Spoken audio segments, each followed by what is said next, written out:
session is entitled Protecting Rights. It is the principles that are focused on having a human rights-based approach to climate mobility. How do we facilitate dignified mobility in the context of climate impacts?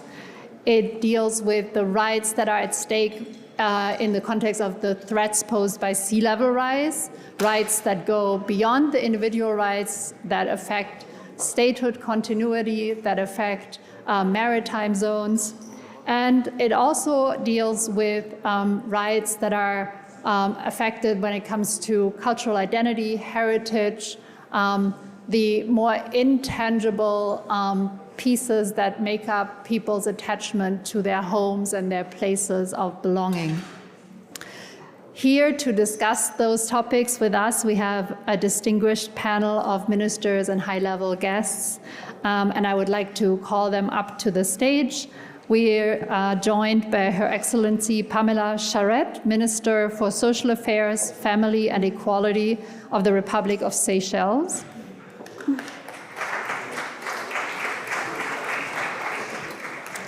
His Excellency Dr. Vincent Biruta, Minister of Interior of Rwanda. Her Excellency Vosvat Cheka, Minister of Home Affairs and Police of the Kingdom of Lesotho. His Excellency Seydou Issoufou, Minister of State for Climate Change and Sustainability of the Republic of Ghana.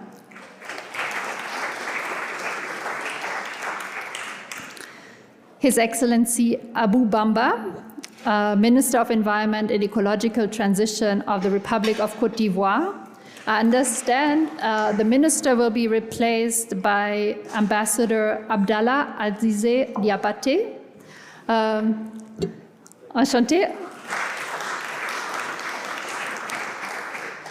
His Excellency Roberto Mito Albino, Minister of Agriculture, Environment and Fisheries, Republic of Mozambique.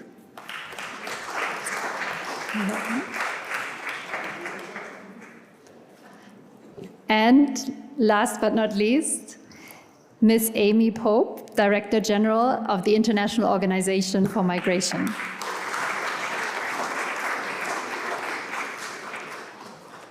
So before we hear from these illustrious guests, we have a short video again, and this time we are traveling to Uganda to hear about the situation of people affected by displacement in the northern part of Uganda. Video, please.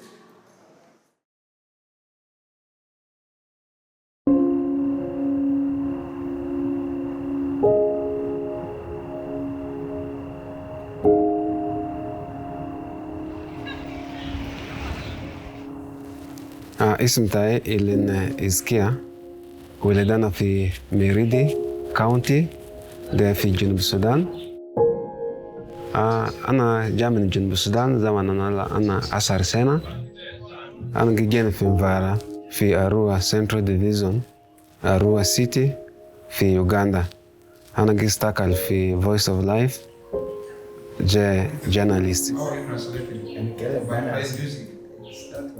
وكمان طبعا في أروى مع الجريب مع كونغو وجريب كمان مع جنوب السودان.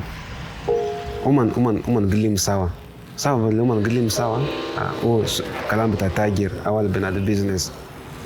طبعا في ناس بيقوم منين بيروح في جنوب السودان بيروح في كونغو، في ناس بجنوب السودان بيسلم من أروى. في ناس كتير اللي في أروى سيتي زي من جنوب السودان، تاني بيجا من كونغو، جزء من يوغندانز من مالات تاني من جا في أروى. ومن جا تاني جا عشان كلام بتاع تاجر، تاني جا من ساكن كانتين في جنوب السودان، ساكن أجرتوريزاس في جن، تاني جا من جو زمان تاني تبعين مويه بمالا في مالات اللي قاعدين فوقه.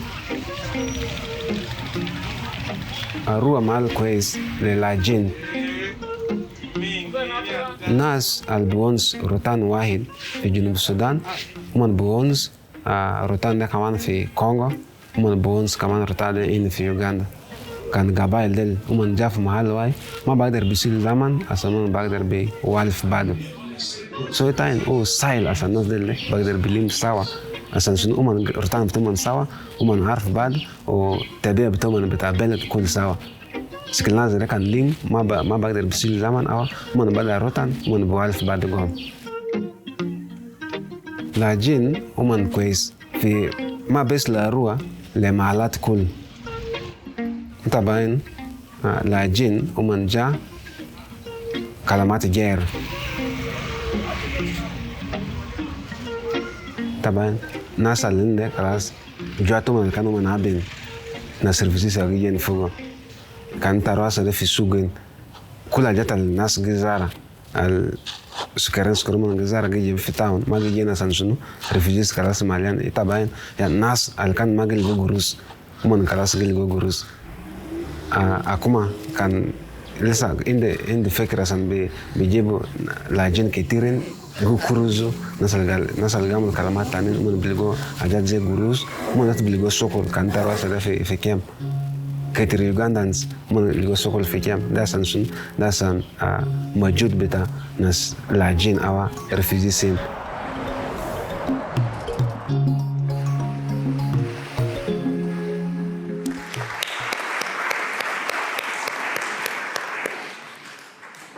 Thank you very much. I would like to invite our first speaker this morning, Her Excellency Pamela Chalet, Minister for Social Affairs, Family and Equality of the Republic of Seychelles, to deliver her intervention.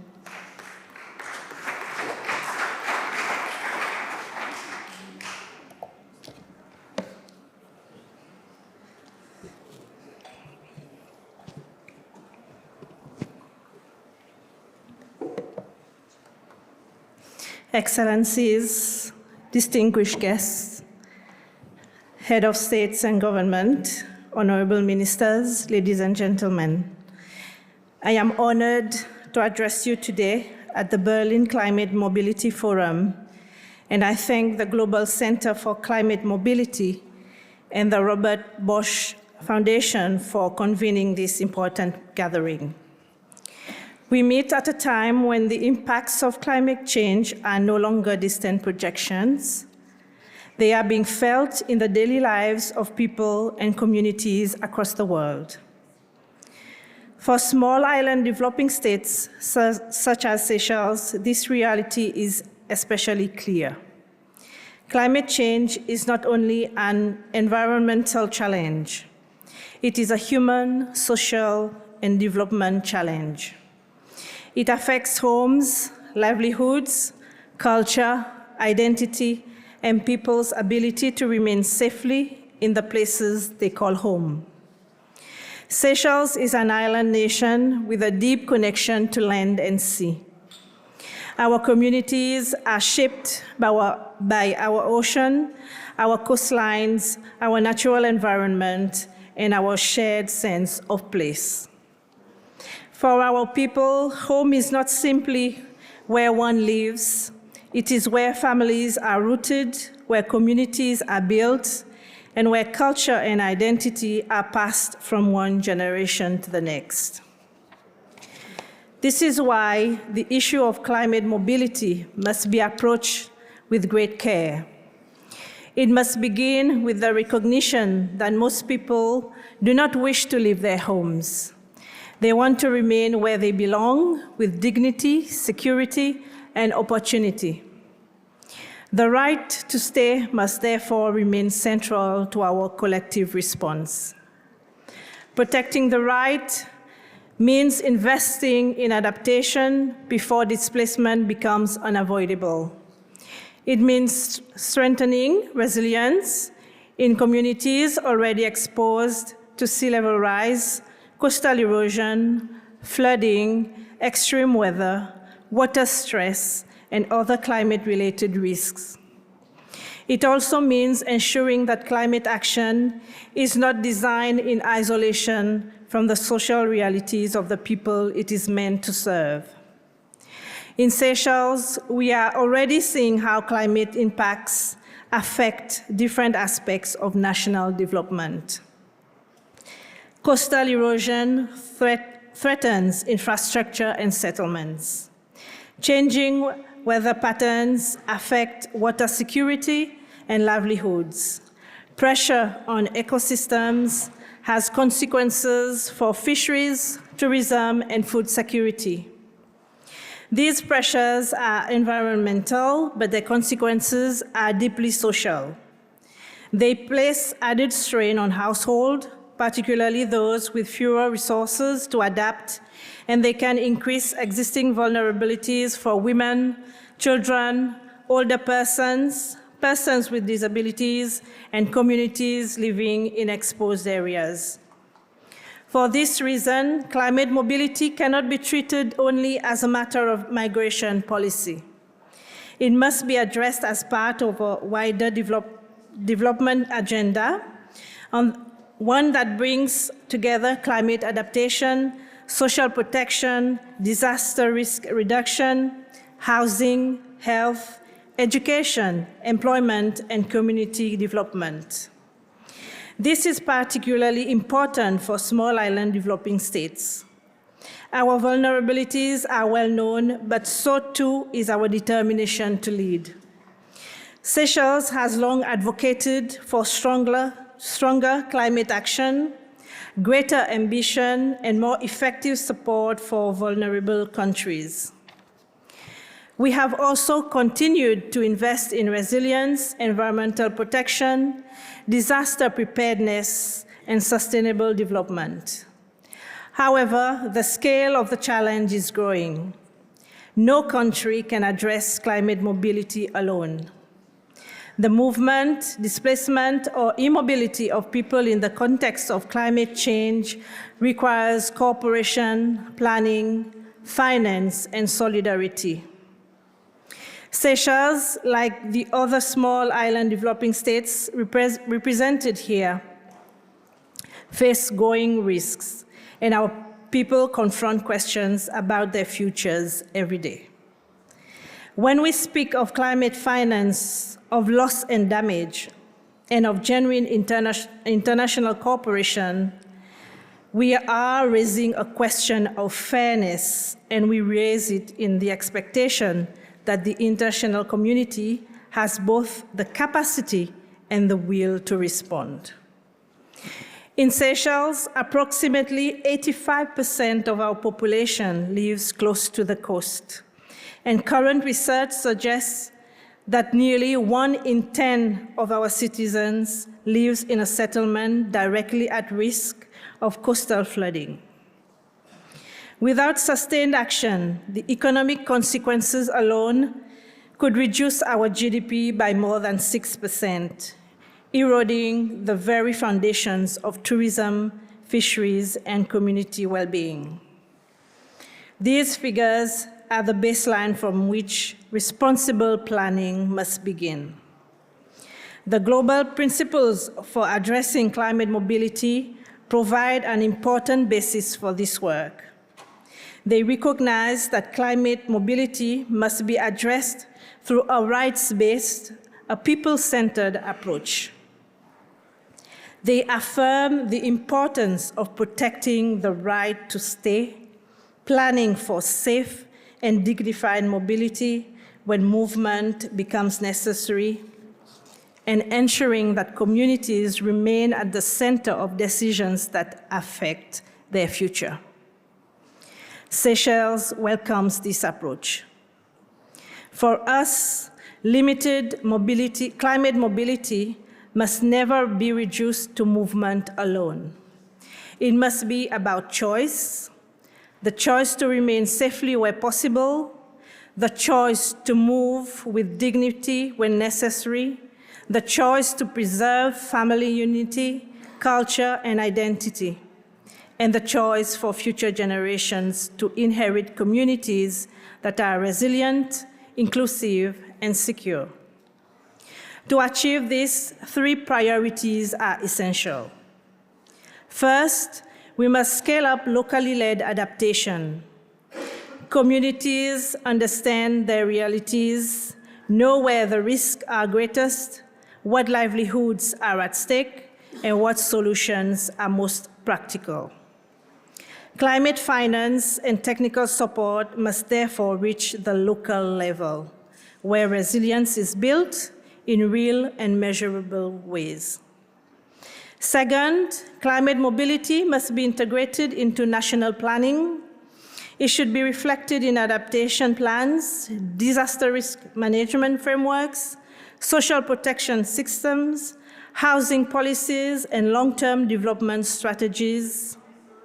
Planning ahead allows countries to reduce risk, protect rights, and avoid crisis-driven responses. Third, international support must become more predictable, accessible, and responsive to the needs of vulnerable countries. Small island developing states have contributed least to the climate crisis, yet we are among those facing its most serious consequences. Climate finance, loss and damage support, and capacity building must match this reality.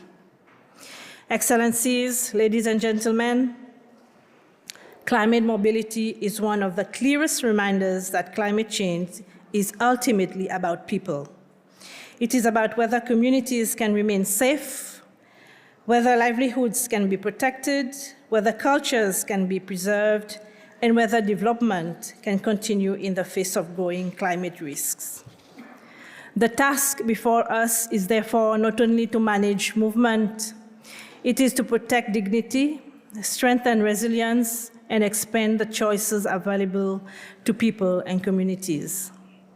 Seychelles stands ready to work with all partners to advance this agenda. As a small island developing state, we bring our experience, our vulnerability, and our commitment to practical solutions. In turn, we strongly believe that this forum has both the knowledge and the collective standing to turn concerns into commitments. Let us leave Berlin not with a shared statement of intention alone, but with the finance, the cooperation, and the political will to make climate mobility a matter of genuine choice, not forced necessity. For the people of Seychelles and for the millions of others living on the front lines of this crisis, that distinction is everything.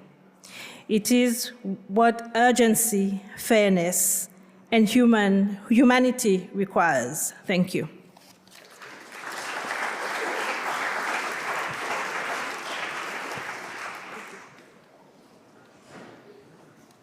Thank you very much, Minister Chalet. I would like to introduce the next speaker, His Excellency Dr. Vincent Biruta, Minister of Interior of Rwanda. Thank you, Excellency, and the floor is yours.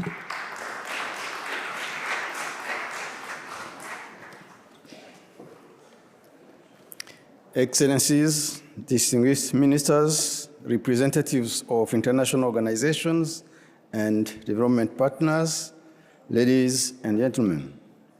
On behalf of the government of Rwanda, I would like to express our sincere appreciation to the government of Germany, the Global Center for Climate Mobility, and all partners for convening this important forum. Climate change is no longer a future challenge. It is a present reality affecting our lives, livelihoods, ecosystems, and economies across the world. Increasing floods, droughts, landslides, and extreme weather events are forcing communities to adapt, relocate, or, in some cases, move in search of safety and opportunity. For Rwanda, climate mobility is not only about movement, it is fundamentally about people, their dignity, their safety, and their rights. As a country highly vulnerable to climate impacts, despite contributing very little to global greenhouse gas emissions, Rwanda has experienced devastating floods and landslides that have displaced communities and damaged critical infrastructure. These experiences have taught us that action must come before disaster. Through our National Strategy for Transformation, National Adaptation Plan, Green Growth and Climate Resilient Strategy, and disaster risk management frameworks, Rwanda has invested in resilience building measures that reduce vulnerability and protect communities at risk.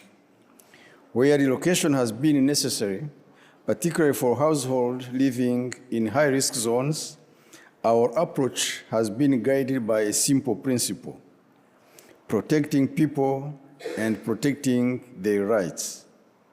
Through integrated settlement programs, families gain access to safer housing, clean water, electricity, schools, healthcare, and livelihood opportunities.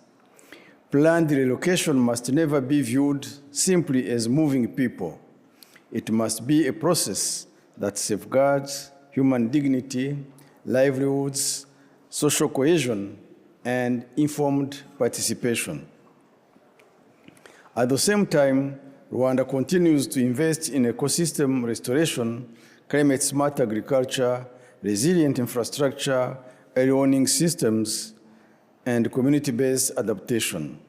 We believe that climate mobility should be a matter of choice, not necessity.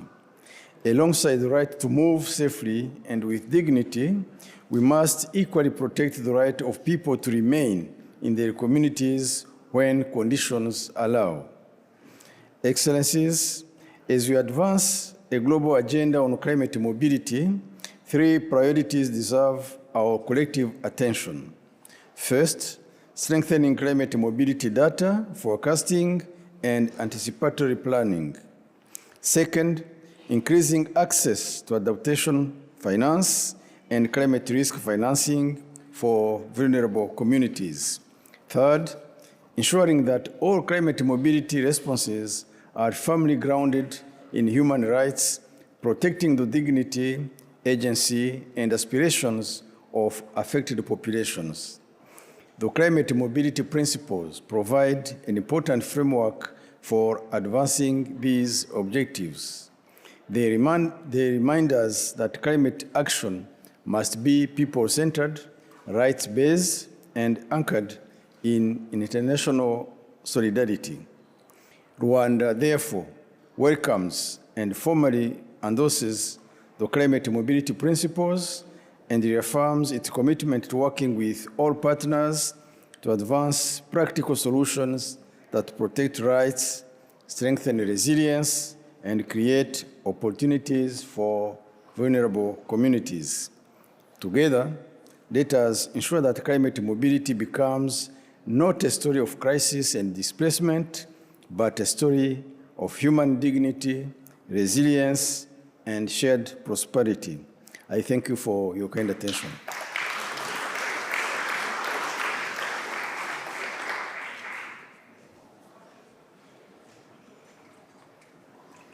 Thank you, Minister Biruta. I would like to now call on Her Excellency Voska Cheka, Minister of Home Affairs and Police of the Kingdom of Lesotho.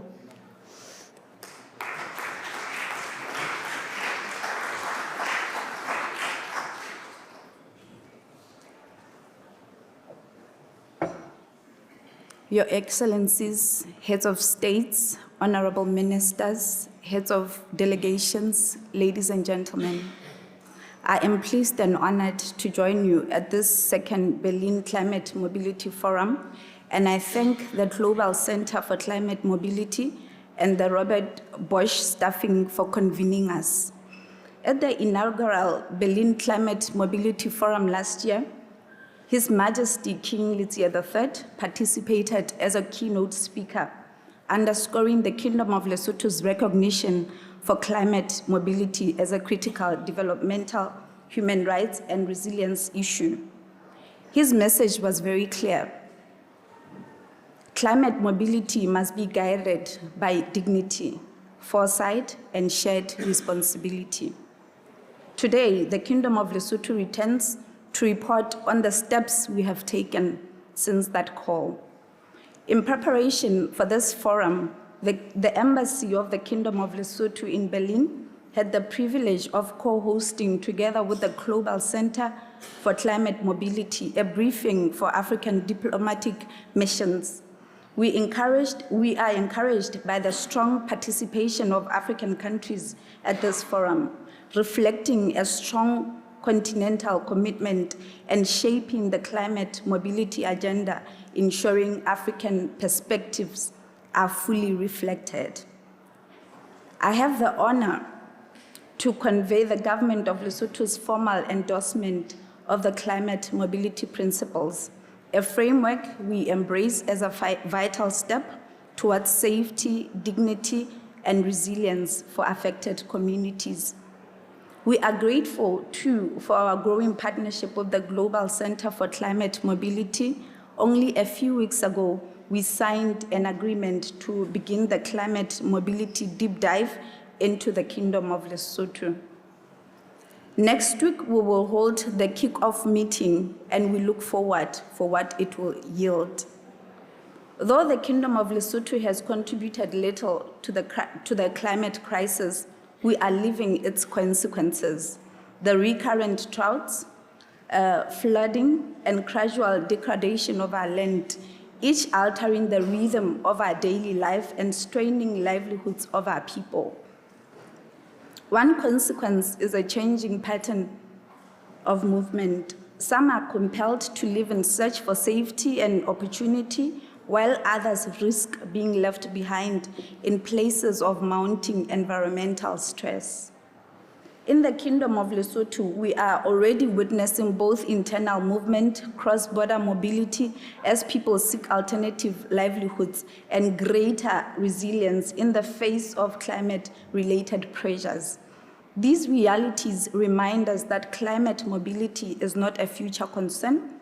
It is a reality unfolding and requires proactive, people-centered responses.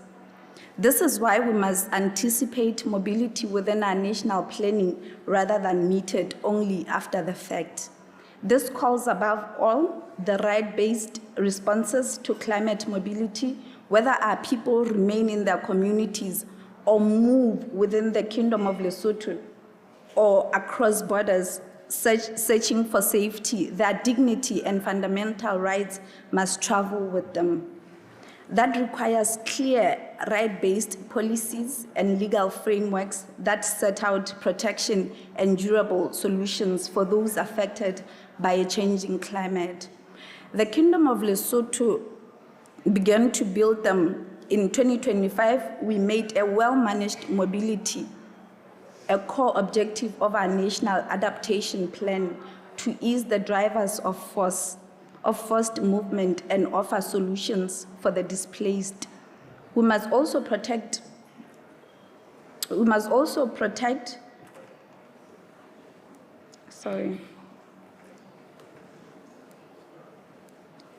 the heritage,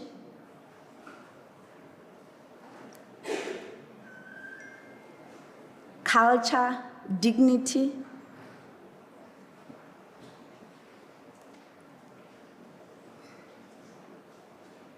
we must also protect heritage, culture, and dignity of our people.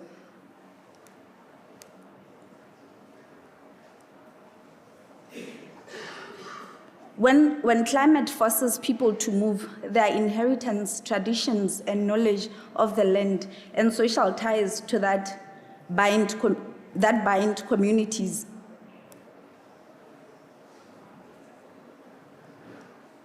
can be weakened or lost altogether. To protect their rights, then we also need to protect heritage to help communities keep their culture and knowledge alive, to ensure that whether people stay or move, their sense of belonging, continuity, endures. Your Excellencies,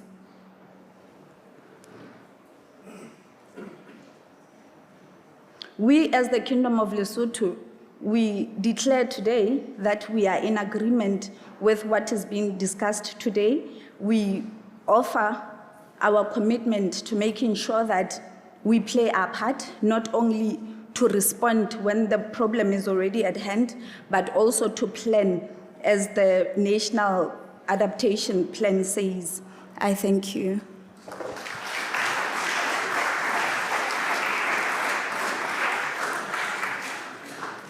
Thank you, Minister Cheka. And on behalf of the GCCM, I would also like to reiterate how valuable our partnership has been with the government of Lesotho, and we're looking forward to deepening that collaboration. I would like to now invite us for a moment of levity. We had last year at the Berlin Forum with us a first cohort of youth fellows that for 1 year were part of our work, had their own projects, and one of the products of that youth fellow cohort is an anthology. It was initiated by our fellow Roll J, who will be with us in a minute, and we invited contributions from all over the world, from young people, poetry, art, music, and we are very pleased to have some of the winners from that anthology contest with us today. Unfortunately, the gentleman who was going to perform now did not manage to be with us in person, but we have Roll J with us, who will give a brief intervention, and then we will hear the song that Alfred Gabriel Flomo would have performed had he made it here.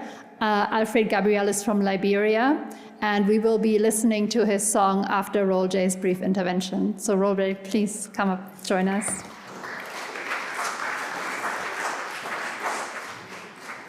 Thank you very much. Excellencies, friends, good morning once again, or good afternoon. So this is a statement that Alfred Gabriel Flomo prepared as a sort of prelude to his song, which is one of the winning songs that's featured in the anthology Confronting Climate Immobilities. Esteemed greetings from the climate-afflicted theater of the Global South, West Africa, Liberia precisely. To our organizers, partners, donors, and hierarchy of Global Center for Climate Mobility, delegates, climate mobility fellows, creative anthology winners, local and international organizations, climate action movements, ladies and gentlemen, I firstly want to express my unwavering gratitude and acknowledgement for the successful execution of this vital occasion. As winner of the musical category for the Creative Anthology on Climate Mobility, I'm profoundly urging all youths and creatives across the globe to get fully involved in the fight against climate change and strongly uphold the ideals of positive adaptation journeys for climate victims all across the world. It is with massive regret that I'm not present at the Berlin Climate Mobility Forum today due to circumstances beyond my control. And I'm looking forward to being a part of other upcoming engagements and future opportunities, but believe with unbending faith that I'm with you in spirit and ideology. We are now a family because we share similar goals and visions with a purpose of protecting our planet and its inhabitants. Looking forward to achieving all the best as we continue the fight against climate change and uplift the promotion of positive adaptation journeys for climate victims globally. Yours in solidarity, Alfred Gabriel Flomo from Liberia, one of the winners of our anthology, Confronting Climate Immobility.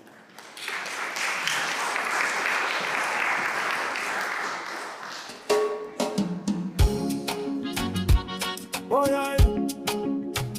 Yeah, yeah, yeah, yeah, yeah. Oh, yeah, yeah.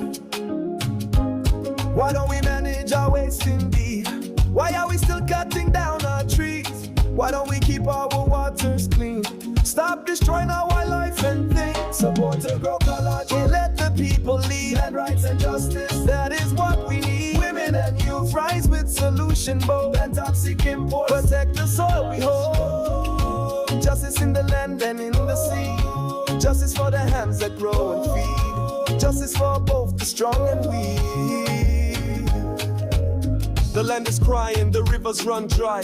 Africa's flooding, big polluters gain by making cash. Seeds are stolen, soil's decaying. Fossil fuels pollutes the land, so what are we doing? Agroecology is what we need. Climate solutions to help us breathe. Where justice is found when it's demanded. Justice we reclaim, our voice is protected. The people, the planet shall end this fight with green finance. We make the choice to save the world, so pay up now. If we fail to prepare, we must prepare to fail. Climate justice for all, we gotta protect the globe. Here we are feeling pain for warnings that we ignore. Now listen to the message we truly wanna report. The heat is on the increase cause we poorly taking care of our environment. To handle this problem, invest in climate actions, another form of empowerment. Mistakes that we made, causing the climate to change. Mother Earth is sick, embarrassed by the sun and the rain.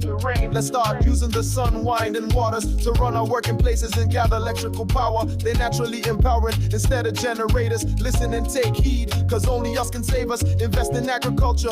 Message from our farmers, Earth's temperature is warmer, exposing people to cancer. Cutting trees affects the way we breathe. I hope we recognize the danger. A message to violators be extended to our leaders. The sun beats down, the earth's in pain. We dance to the rhythm, yet there's so much to gain. Seasons shift and skies paint a hue. We gotta come together, it starts with me and you. Watch the icebergs melt, hear the ocean sighs. From deserts dry to floods, fury, the tale unfolds. Our home is crying, watch the future it holds. Plant a seed of hope, let the green rise high. In every step we take, let our spirits fly. Unite for the planet, it's our one chance to thrive.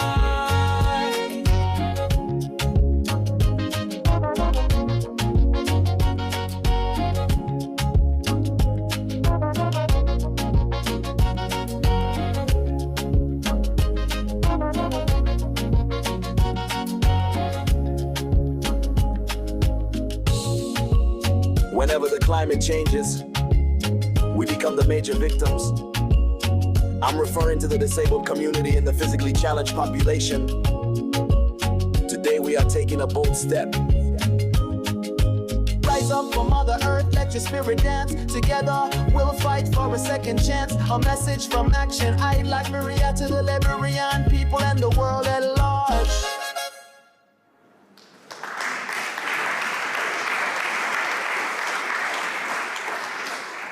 I wish we would have had Alfred with us. It would have been a different situation. Well, I think the next minister I'm about to announce will have a spring in his step. They were quite successful last night. I'm pleased to introduce His Excellency Seydou Issoufou, Minister of State for Climate Change and Sustainability of the Republic of Ghana. Excellency, the floor is yours.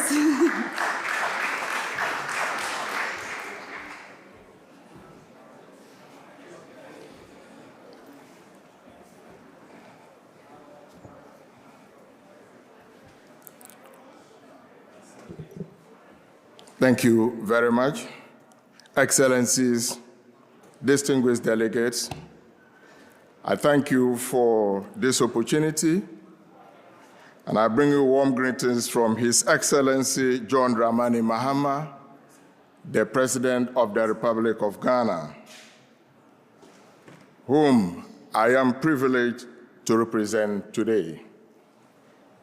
I speak as Ghana's first Minister of State in charge of climate change and sustainability, and as a representative of the Vulnerable 20 Group of Finance Ministers. Allow me to first express Ghana's sincere appreciation to the Global Center for Climate Mobility. We are honored only recently to sign a memorandum of understanding to undertake a climate mobility deep dive in Ghana. Through this partnership, we will bring the best available evidence down to the level of our most exposed districts and communities. We'll listen to those on the front lines through inclusive whole of society consultations and translate what we learn into a national climate mobility blueprint. Sea level rise is often described as a small island problem. Yes, in Ghana, nearly 40% of our population lives along the coast. In Keta, Accra, Tema, and secondly Tekradi, our ports, power infrastructure, and economic centers are located on low-lying land. The World Bank projects that A 0.5 meter rise in sea level by the year 2100 could place $3.8 billion of Ghana's coastal assets at risk, equivalent to about 6% of Ghana's GDP.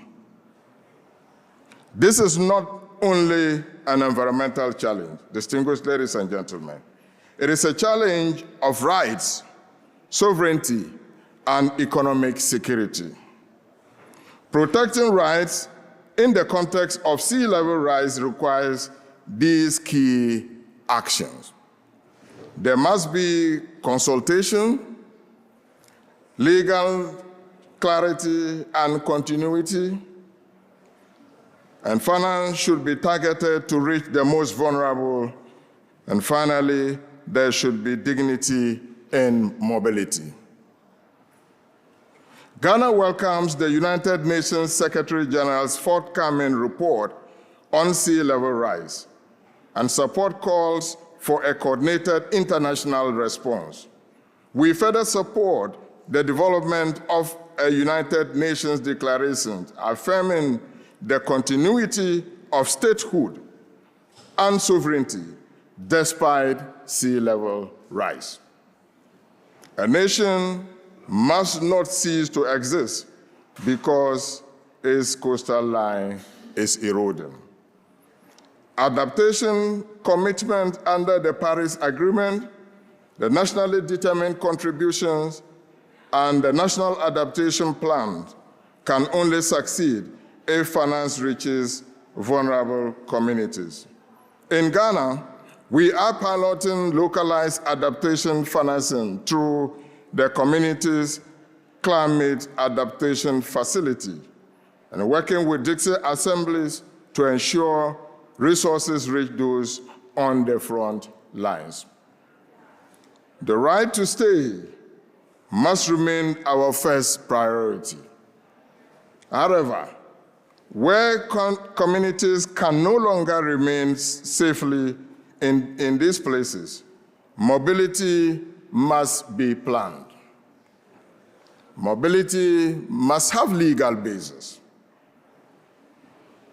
And of course, mobility must be dignified. And all these should be integrated into our adaptation and loss and damage responses. Excellencies, the World Meteorological Organization warns that further sea level rise is inevitable. But its scale depends on the choices we make today. Sea level rise may begin on vulnerable coastlines, but its consequences will be felt across the global economy. Protecting rights in the context of sea level rise means protecting people, safeguarding sovereignty, and securing our shared future. Ghana stands ready to work with all partners to advance this global consensus. And that is the assurance I bring to you from His Excellency John Dramani Mahama. Distinguished ladies and gentlemen, I thank you for this opportunity.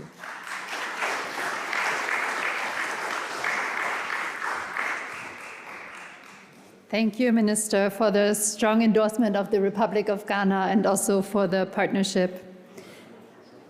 I would like to now introduce our next speaker, His Excellency Abdallah Azize Diabate, Ambassador who will be representing the President of the Republic of Côte d'Ivoire in his statement.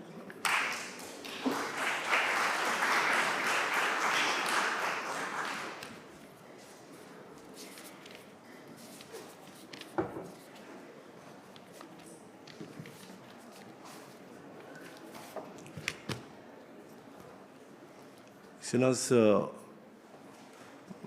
Badawi, je prendrai aussi l'occasion de m'adresser en français tout en demandant vraiment à mes distingués invités au moins de prendre les écouteurs.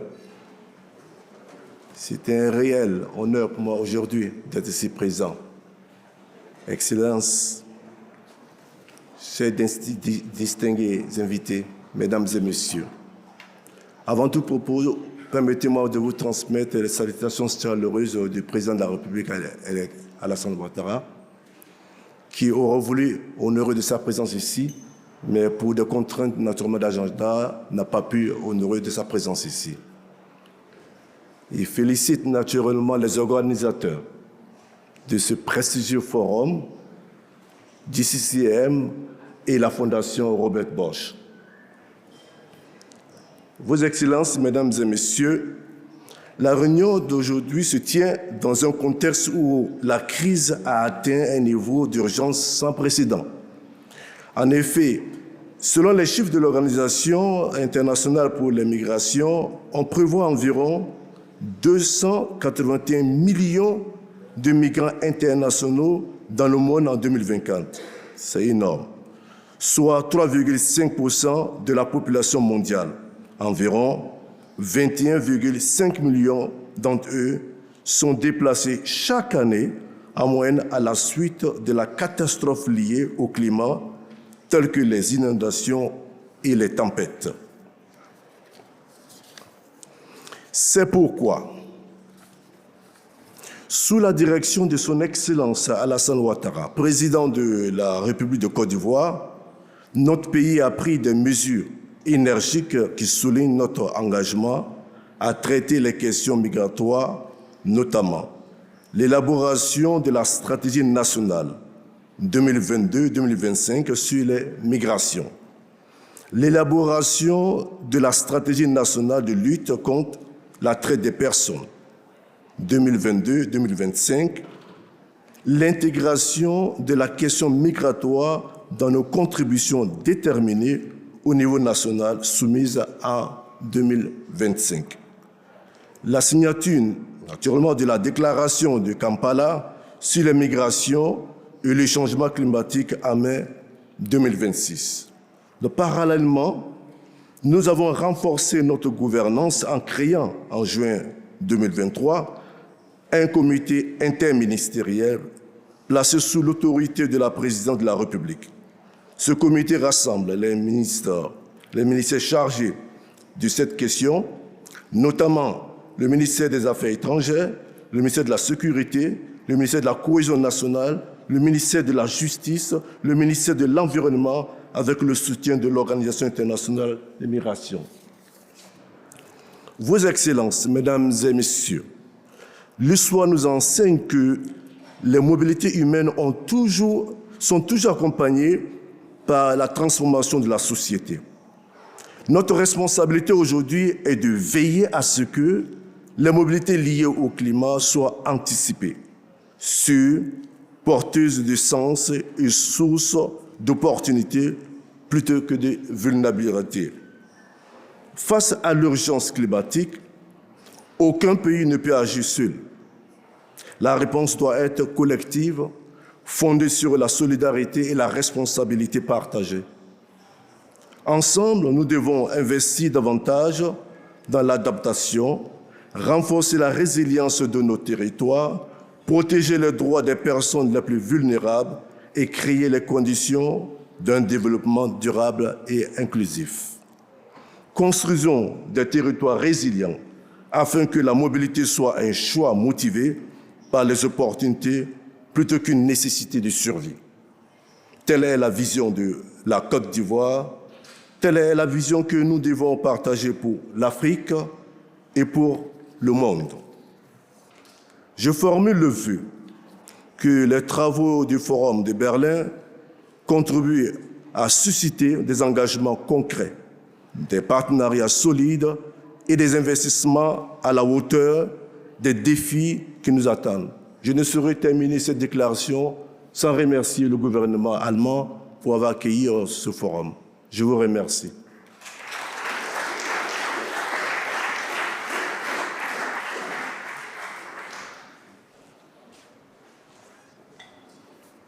Merci beaucoup, Monsieur l'Ambassadeur. We have now our next speaker, His Excellency Roberto Mito Albino, Minister of Agriculture, Environment and Fisheries of the Republic of Mozambique. Excellency, the floor is yours.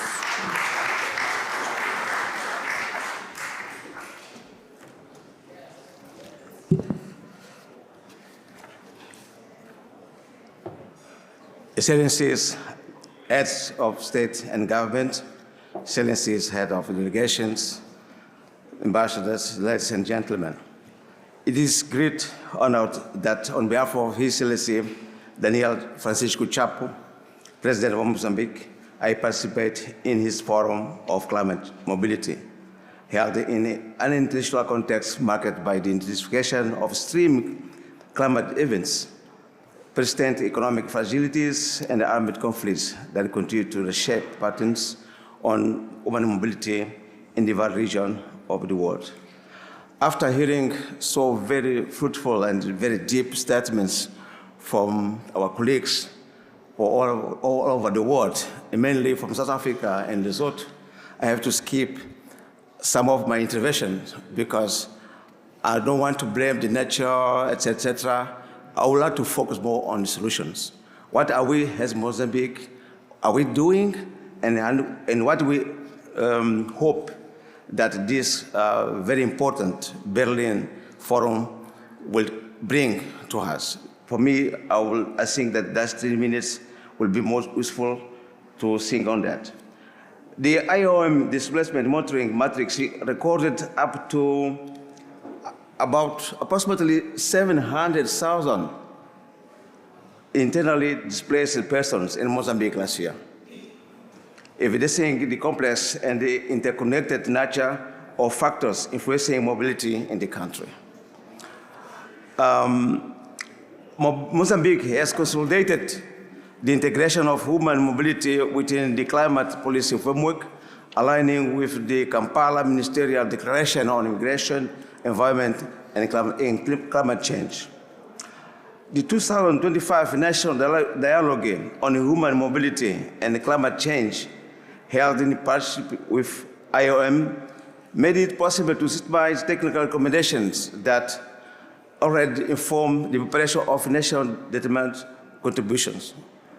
Mozambique National Determined Contributions document, provisional document submitted to the Secretariat of the United Nations Framework Convention on Climate Change, already incorporates human mobility and conflict sensitivity of cross-cutting dimensions of climate action, recognizing the interdependence between climate, security, and development.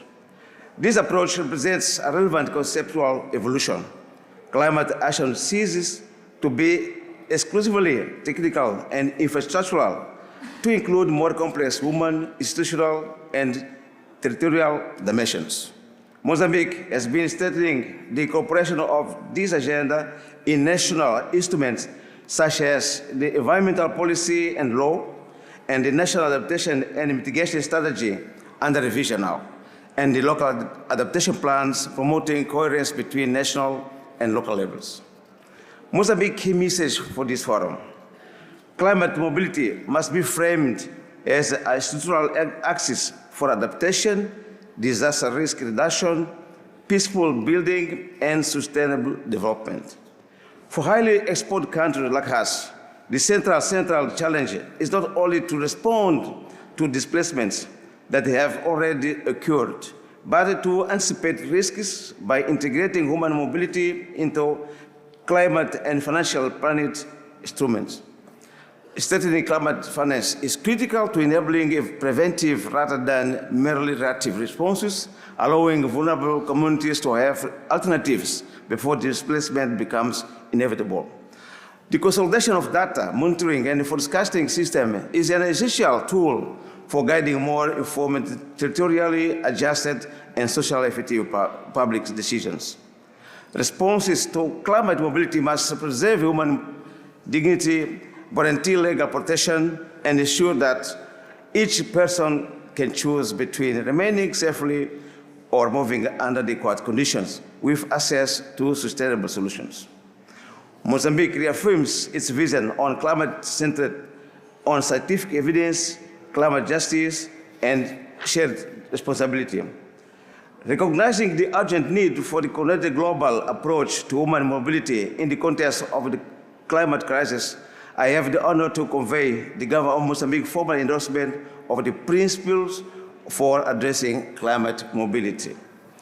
Human mobility is today a structural element of global climate dynamics, and the way it is addressed will determine not only humanitarian responses, but also trajectories of development, stability, and social cohesion. I invite you to the next Climate Mobility Forum to be in Mozambique. Very close where things are happening. Thank you very much for your attention.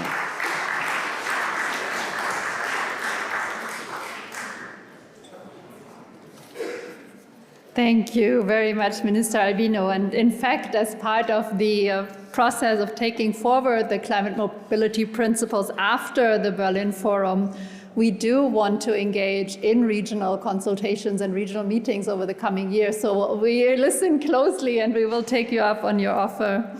I would like to introduce our last speaker, Ms. Amy Pope. I don't know if she needs introduction in this room. Director General of the International Organization for Migration. Please, the floor is yours.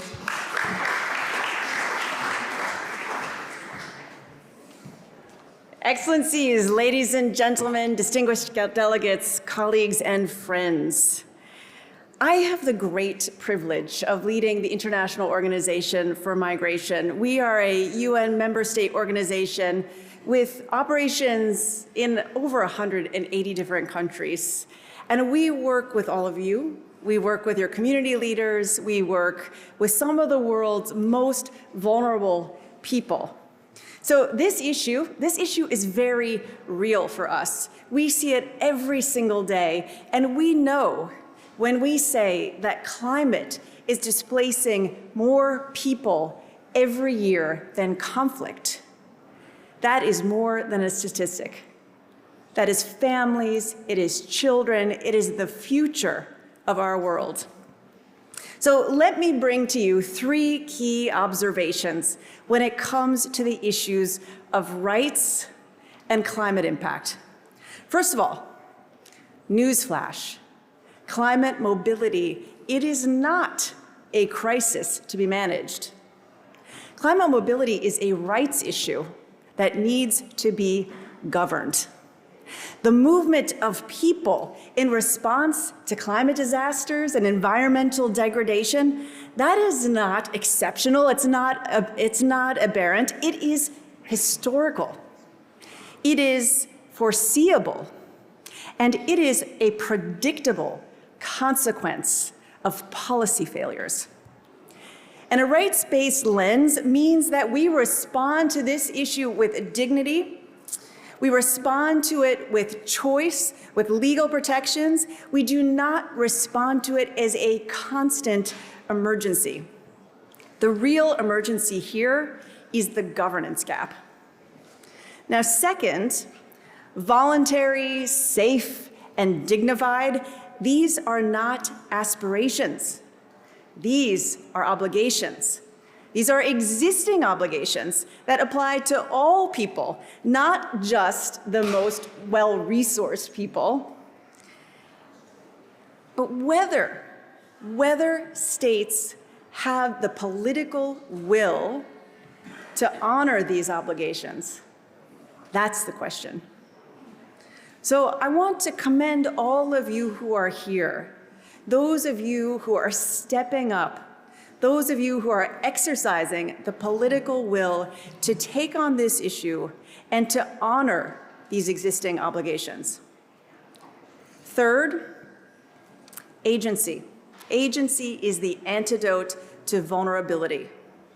Now, IOM, as I said, works all over the world. And we see the evidence that shows if we shift the conversation from supporting passive victims who need rescuing to supporting rights holders who need access, the conversation is completely different. And we see on the ground all the time when people have legal pathways, when they have access to information and education and services and job opportunities, when they have the protection they need, they make better decisions. And when they make better decisions, it's not just for themselves, it's for their families and for their communities and for all of us. Ultimately, justice and pragmatism, they're not in tension, despite what we might hear. A rights-based approach, it's not soft, it's strategic. It decreases the irregular movements of people. It builds public trust. It lowers the humanitarian response costs, and ultimately, it does what we all care so much about. It produces durable outcomes. So, all of you, member states, governments, community activists, youth leaders, we have to leave this place with a commitment that matches the scale of what is happening and what is coming. We cannot, and I'll tell you firsthand because I meet them every single day in this job that I do, the people on the move cannot afford to get this wrong. So thank you so much.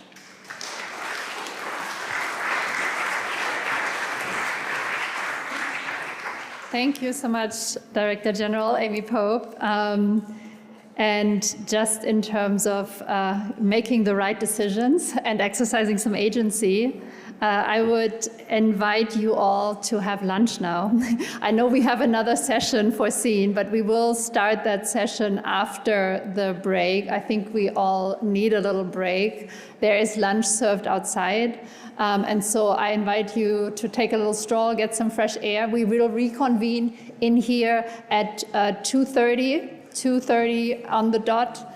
And please enjoy your lunches. And I would like to thank our panelists once again, thank all the governments for putting their political muscle behind the climate mobility principles. I would like to thank IOM for being here and supporting this effort. And we really look forward to working with you in pushing this agenda forward, not only till the next meeting, but as so many of you have mentioned, really international policies and international implementation. So thank you so much and enjoy your lunch.